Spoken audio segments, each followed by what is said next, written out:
We're doing an unprecedented third installment on today's episode. You guys really loved all the tasty hoots and hot cans in parts 1 and 2, and with The Fate of the Furious coming out next week, we kind of don't have a choice. Much like the Fast and Furious movies themselves, it seems that us having to do more episodes on them is never going to end. You get style points for that one. It's not soul-crushing. Here are 7 more things you didn't know about the Fast and Furious movies. Probably. I'm Mr. Nobody.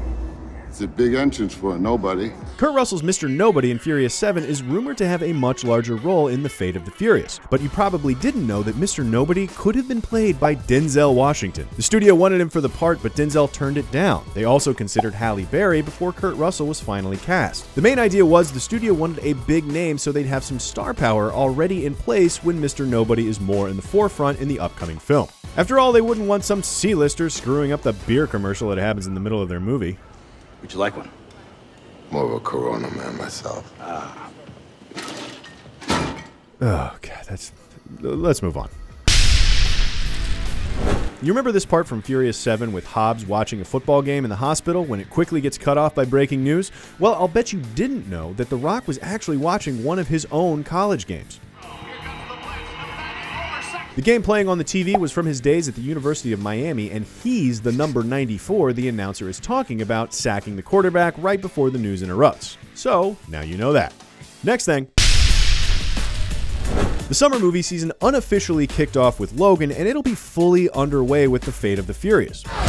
Oh, damn! What most people don't know is movies from the Fast and Furious and the X-Men franchises have almost always been released in the same years. It started with X-Men 2 and Too Fast, Too Furious in 2003, and their cycles more or less stayed in sync from there on out, with The Last Stand and Tokyo Drift both in 2006, X-Men Origins Wolverine and Fast and Furious in 2009, X-Men First Class and Fast 5 both in 2011. It only fell out of sync when the release of Furious 7 was pushed from 2014 to 2015, meaning it wouldn't line up with X-Men Days of Future Past. But hey, they're still 5 for 6, which is f***ing most of them. We have got company. Patsy.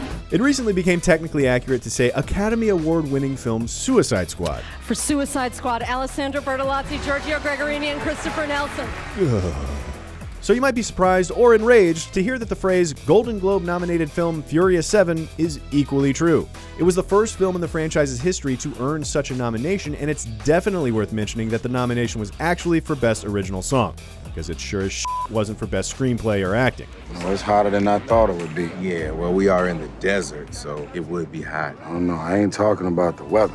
Song in question was See You Again by Wiz Khalifa and Charlie Puth, and no, we can't play it because the YouTube bots will ruin us. So let's just move on. We mentioned earlier that Kurt Russell was almost Denzel Washington, but an even bigger what-if was that The Rock was almost Tommy Lee Jones. Jesus, Harold Christ on a rubber clutches is happening to me. Agent Hobbs was originally going to be a much older character, and Tommy Lee Jones was the prototype. The reason they switched from Jones to The Rock? Facebook. Evidently, some fan said on Facebook that he wanted to see Vin Diesel square off against The Rock on screen. Diesel saw the comment, took the idea to Justin Lin when they were filming Fast 5, and the rest is history. You're going down, Toretto. I'm right here. Now with Vin Diesel, The Rock, Tyrese, Jason Statham, and Jaimin Hansu, Fast and Furious movies have a 100% market share of bald beefcake actors. Hey, Mia, you better hide your baby, or I'm just playing. You better hide that big-ass forehead. I was just joking. We covered in our previous episode that Tokyo Drift actually takes place between Fast and Furious 6 and Furious 7. And if you've seen all the films, you already know how that all works out. But from a cohesion standpoint, it almost didn't. The scene with Vin Diesel in Tokyo Drift was only crowbarred in after really poor test screenings of Tokyo Drift. You know this ain't no 10-second race. I got nothing but time. Diesel agreed to appear in the film if Universal agreed to give him the rights to the Riddick franchise, rights which he then used to make Riddick in 2013. Not a bad deal for half a day's work. For those of you who are wondering why they keep making these movies, well, I'm currently wondering why you would still be watching this video. The point is, the Fast and Furious franchise is ridiculous, but it's also ridiculously profitable. Let's talk numbers, because they just keep going up. Furious 7 made $384 million worldwide on its opening weekend. That's more than what the first film made in its entire theatrical run. And make no mistake, the first film was no dud. It made $207 million worldwide. Furious 7 also has the distinction of being the first film in the franchise to make over $1 billion worldwide. It's the second highest grossing film in the entire history of Universal, the first being Jurassic World. There's more. Furious 7 also reached the $1 billion milestone faster than Avatar.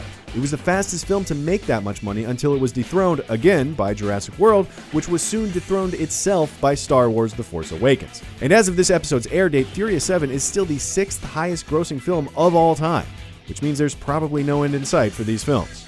Which also means I think I need a drink. Maybe a Corona. Wait, no! That's all for this one, and all of our goofing on the franchise aside, let us know in the comments if you're going to see The Fate of the Furious next week, or if you've already seen the 8th installment of The Fast and Furious, leave an 8-word review in the comments section. Thanks for watching, and subscribe to CineFix for more true-ish things about movies and sometimes bald beefcakes right here on Things You Didn't Know.